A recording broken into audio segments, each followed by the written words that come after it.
So here is the word problem. Let's chunk it up because there's a lot. Rose is sledding down an ice-covered hill, inclined at an angle of 15 degrees with the horizontal. If Rose and the sled, yes, she has to be riding a sled for it to actually work, have a sum mass of 54 kilograms. What is the force pulling them down? What is the acceleration too? So we're going to calculate the force of what's pulling her down. So let's see what is happening. So we have to try to make a smaller right triangle to see what is happening. So on this workspace right here, we make a triangle. But instead of our degrees going on the bottom, we're going to have the degrees on the top. But you're saying, Tao Ping, why are you saying the degrees on the top? Well, here's what happens. If you notice that there's a bigger right triangle, you also notice that there's a much smaller right triangle right there too. We're trying to calculate the force pulling them down and the acceleration pulling them down. Therefore, that's why we're going to use this triangle right here. And that's why this is going to be the angle right here. So we're going to calculate that because that is depending on it going down like that. We're trying to find this thing right here. So that's why we use the smaller triangle and not the much larger triangle. So we are trying to find f of gx. The force of gravity on the x-axis. The force of gravity pulling you down.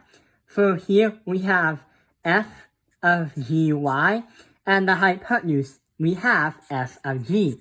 That is more standard. So what we have to do now is use some kind of trigonometry. But we're not ready because we don't have any units. Well, it did say the problem literally states that the sled has 54.98 kilograms. We're going to say 54. If you're applying it, we have to multiply that by Earth's gravitational acceleration, 9.8 meters per second. So we're going to call that 529.2 newtons. But why 9.8? Well, if you are referring to that ramp over there, and if you're also referring to that block cube, right now, the acceleration is 0. But if I increase it, the acceleration starts to go a little bit. If I increase it more, the acceleration goes. But if I have the ramp up like that, if I have the ramp horizontally, there's 9.8 meters per second squared. So that can tell you, if the ramp is like that, it's going to increase the acceleration when you raise the ramp in terms of degrees. But when the ramp reaches 90 degrees to the ground level, then that is going to tell you drop an object 9.8 meters per second squared. So that's why we have to multiply that by Earth's gravitational acceleration. And the thing is, when you do that, just a mathematical reminder that when you are multiplying, you have to have that number less than 9.8 or equal to 9.8. But it has to be greater than 0. If it's 0, it's not falling. If it's 9.8, it's directly falling vertically. But if it's in between, then you know that there somehow has to be an inclined plane. Not this. And it's this, not that. So going back to the problem, we have 529.2 newtons. So what we're going to do is 529.2 newtons, we're going to move it onto the hypotenuse, because that is basically the mass of the sled that's going down the hill.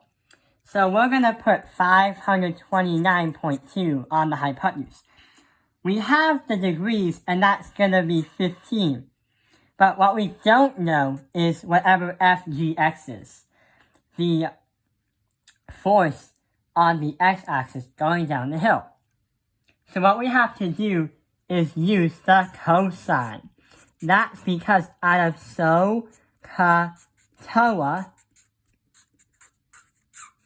the cosine is going to help us because we have a hypotenuse and an angle, but we want to know what the A is, or the adjacent. The cosine is going to be A divided by H. Not only that, about the cosine, the whole math is the cosine of 15 degrees is going to equal A divided by H, 529.2m. When we do that and get our answer, we are going to get our FGX is going to equal 136.97 newtons. So that is how much force the sled is going down when it goes down this inclined plane of 15 degrees. And the sled has a mass of 54 kilograms. That is going to be the answer for what is the force, but now we gotta find out what the acceleration is. To find the acceleration, here's what we have to do. Our F of net is gonna equal our M multiplied out by our A. And turns out our F is going to represent 136.97 newtons. That has to be equal to 54 kilograms. And then we have to multiply it by A. So 136.97 equals to 54A.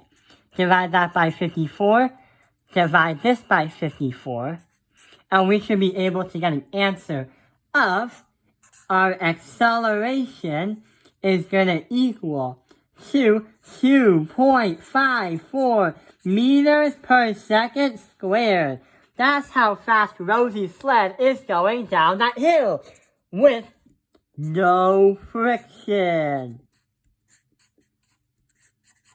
So when there's no friction and acceleration happens, it's going to get faster and faster and faster. And that explains how we can understand the physics of something on an inclined plane. I hope this video has helped you understand inclined planes. Thank you for watching Top Penalized Math Industry. Like and subscribe.